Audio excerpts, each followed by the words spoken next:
Hello everybody, this is Baron the Bear. It's going to be another video guide for the mobile game Whiteout Survival. This is going to be all about upgrade tips on how to best utilize your 2 construction queues. But first off, if you like my content, make sure you hit that like button, subscribe, and hit the bell notifications for future videos, because I'm going to make out some more videos here in real soon. Probably going to go over resources and how to best manage those, and what heroes to use, and how to maximize your heroes on marches to get the most bang for your buck. If you do spend a little bit of money in the game, I do have some tips.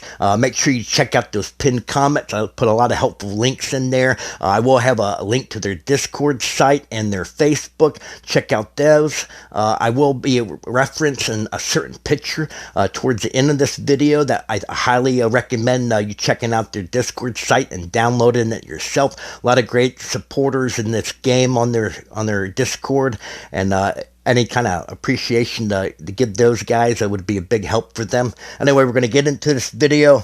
We're going to talk about if you got 2 building queues, okay? You always want to work on your, in my opinion, you always want to work on your furnace. So you always want to get this running. Right now, as you can see, I got 2150, okay?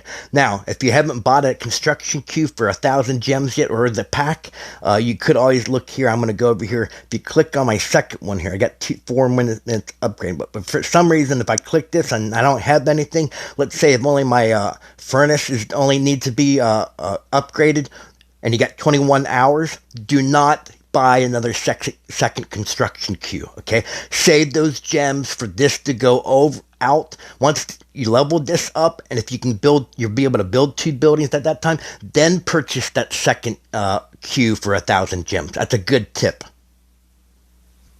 Another building that I would recommend working on keeping up to level as much as possible was going to be the iron mine, because you're going to always find yourself low on these resources. And in a few more minutes, I'll show you how you can manage your resources to farm what you need to farm. But iron mine, definitely recommend. Also recommend your infirmary. I think a lot of people overlook this building, and it's very important to work on leveling this up, because it's going to build up your hospital capacity. Also keep in mind, you want to do your research. I'll show you this real quick. In the growth section, okay, on the very far left over here, this is the one I'm working on currently. It's called Ward Expansion. If you click that, it's very important to make sure you're doing these research, because as you can see, this is going to increase my infirmary capacity another 5,800. Okay, it's going to give me like 14,000 troop beds I can have. So if I do get attacked, I'm not going to have any dead. Okay, so it's very important. I think one of the other ones I did, it literally doubled the capacity of your infirmary. So I always recommend to upgrade that infirmary, and then make sure you're doing your research as you do that. Another important building is your research, okay? If you're getting to the point where you can't upgrade anymore in your research, especially for your hospital beds, you need to get your research, in my opinion, the same level as your furnace. That's a good tip. Another one is Storehouse. You want to go to details. I'm not currently leveling this up right now. I might go over this a little bit more in another featured video, but as you can see, I'm at 6 million for wood and meat, 1.2 million protection for coal, 300,000 for iron. Okay, these are the resources that I can save in my base. So I'm going to go over the resources a little bit before I cover any more buildings. You go over to on the very top, you click onto where the 5.3 million I have. Click on that. It's going to show you everything you got. So probably shouldn't be showing anybody this, but I only have 6 million protection for those. Okay, so theoretically, if someone hits me, I'm going to lose like 25 million resources in those. Okay, so it's not a good thing you want to have happen to you. So just wanted to throw that out there. Another bonus tip on this would be is you want to always try to work on other resources. So as you can see, I got plenty of meat, got plenty of wood, I got a pretty good amount of coal, but once again, the iron. That's why I recommend leveling that iron building, because you're going to need this, okay? I'm always out of iron, so if I'm going to really go out and send troops on a map, I'm going to want to farm a lot of iron. Send 3, at least if you got the extra marches. I send at least 3 marches out and get the iron mines, because that's what I need right now. Embassy is another building I recommend. If you go to details, always look at your buildings and all their details to see what you need to prioritize. All right, if you level this up, it gives you more helps. So if you're in an active alliance and you're trying to build, and you're trying to do some speed building, maybe for an event or something, this will help you because it will increase the amount of help assistance you can get from allies and increase the help time per one. So very important to get that embassy at high levels. And I have to say Command Center is probably the other one I recommend. And if you go to the details, like I said, always go to the details on these buildings. Rally capacity, okay?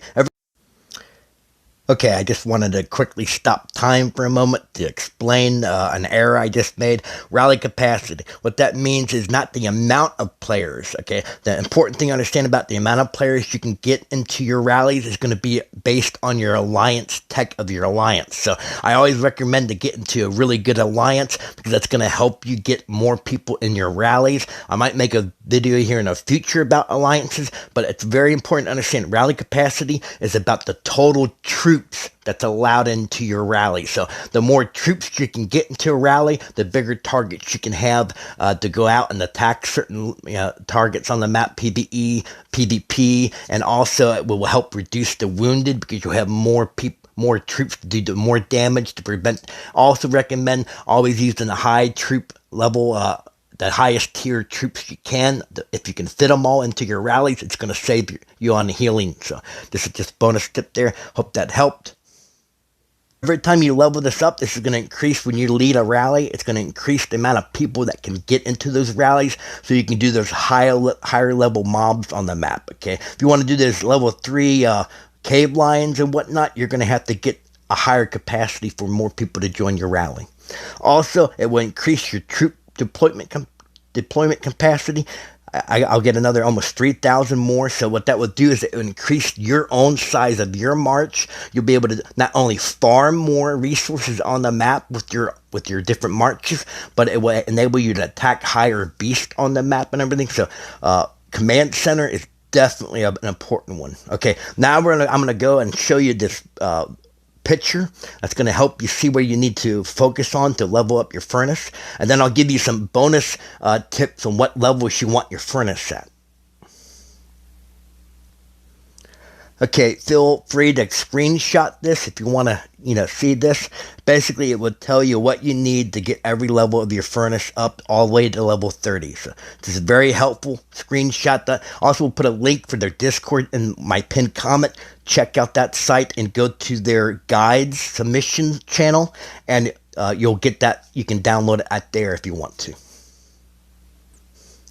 Okay, the final tips are you want to get, in my opinion, I always get people asking what level furnaces they need to rush to focus to. In my opinion, I would recommend getting your furnace to level 13 as quickly as you can, because that way, then once you get these buildings up to level 13, but all 3 of your training buildings, you'll be able to upgrade those troops, okay? So you don't want to be training and get a whole bunch of low-level troops and you have to end up having to upgrade all those. It's best to rush to get that 13 furnace as quickly as you can and start cranking out the higher levels and start upgrading the one that you had trained into the highest level tier that you can. I'll probably make another video in the future about training for troops and stuff.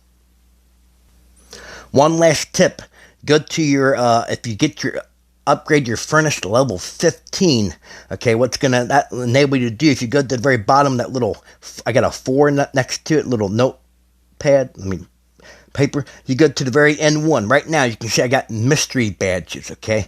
You unlock this at Furnace 15. So my best advice is you at least want to push hard to get to 15. To get these badges, I get 80 every single day. So as soon as you unlock level 15 Furnace, you'll be able to collect these every day. So it's very important. Get your dailies all done, get that last chest, and start collecting those badges once your Furnace is 15. And I'll show you the shop real quick on that, so that you can get some kind of idea. Mystery shop, okay? What you're going to have here is you're going to have certain items, okay? It's going to be for chests and whatnot, all right? Sometimes you'll see some of these chests. I don't know if give me a second.